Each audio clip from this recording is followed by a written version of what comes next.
हम घर में पिज्जा बना रहल छियै, जिनका सिखबाक अछि सीख सकै छी। पिज्जा बेस बाहर भेटै छै, पूरा चीज देलियै हन एहिपर में, और एकटा पिज्जा हैया तैयार भ गेलै हन।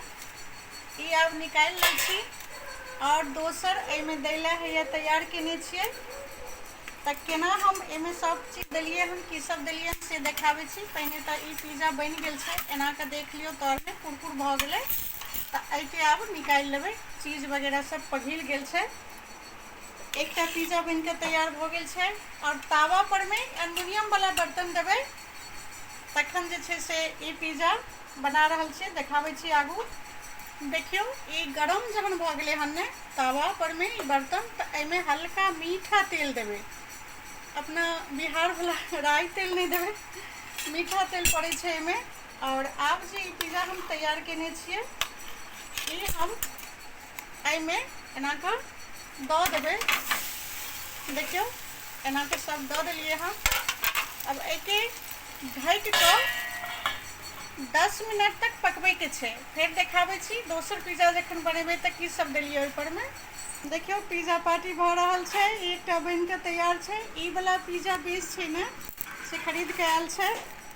बेटा हमर प्याज सब काटे में मदद कर रहल छै, अरे ये फटाफट काटि रहले हन गरम गरम। और एक तरफ जे छै से बनि रहल छै, मुंह घुमा लेलक। देखियौ दोसर पिज्जा बनि रहल छै, एकटा तऽ निकलि गेलै हन, और 4-5 मिनट भेलै हन, लेकिन एखन नहीं भेलै हन। देखियौ जते ई चीज छै ने ई पिघलि जेतै बाद में, अखन 10 मिनट में बाकी छै, 10 मिनट में पिघल जात। एकरा ढक कऽ और पकबियौ थोड़ी देर। देखियौ एक दिसन पिज्जा पार्टी भऽ रहल छै, एकटा पिज्जा एम्हर खत्म भऽ रहलै हन, और दोसर पिज्जा बनि रहल छै। कनिक और हेतै, 10 मिनट नहीं भेलै एखन। और तेसर पिज्जा जे छै से आब एम्हर बर्तन में तैयार करबै। देखियौ ई पिज्जा बेस छै ने, एहिमे छेद जेम्हर से छै ने तै कात ऊपर रखबै।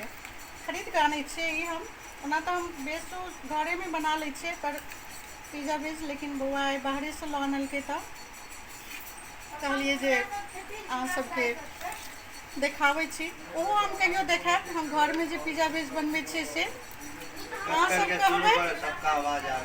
सब कहबै जे ई अहाँ की शुरू कऽ देलियै हन, जे अहाँ तऽ गीत गाबै छलियै और ई रेसिपी शुरू केलियै। तऽ नहीं, गीत गेनाइ हमर ओ पहला चैप्टर छियै।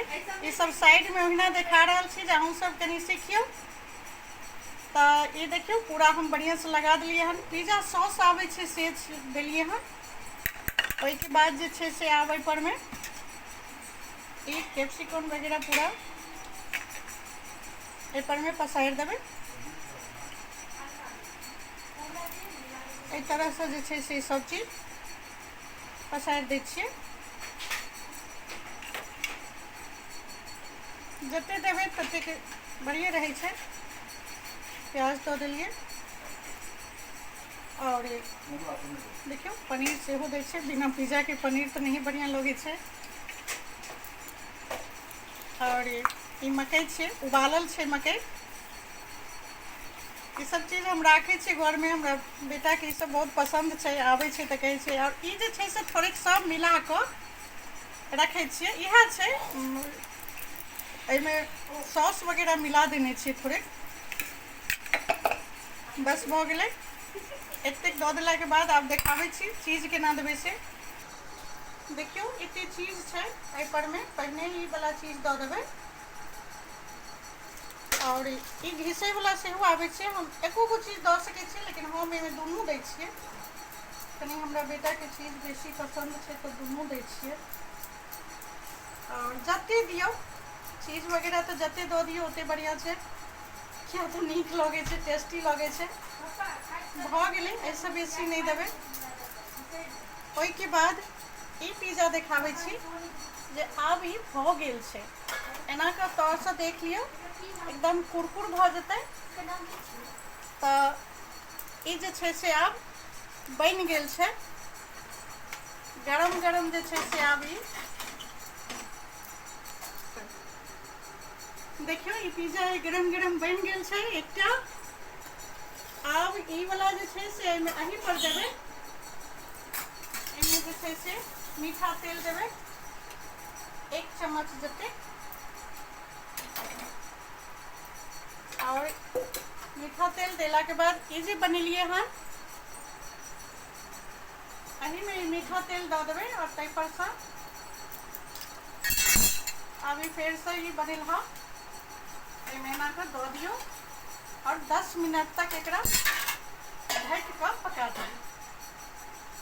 देखियो पिज्जा पार्टी देखियो आप पिज्जा पार्टी भ रहा है, बच्चा सब खा रहा है गरम गरम और उम्र बन रहा है दोसर।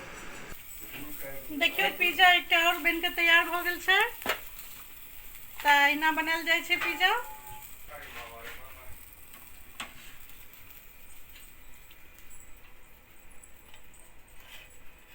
घर में बनाल करूँ, बहुत हेल्दी हो सामान सब घर से सब चीज मिला कर। देखियो केहन सुंदर बनले हन, चीज केहन ज़्यादा दऽ के बनेलिए हन। बस सब पिज्जा पार्टी हेतै, एक दिसन बन रहा है, एक दिसन बच्चा सब खा रहा है। ठीक है, राखे छी। जय मिथिला, जय मैथिली, बाय बाय।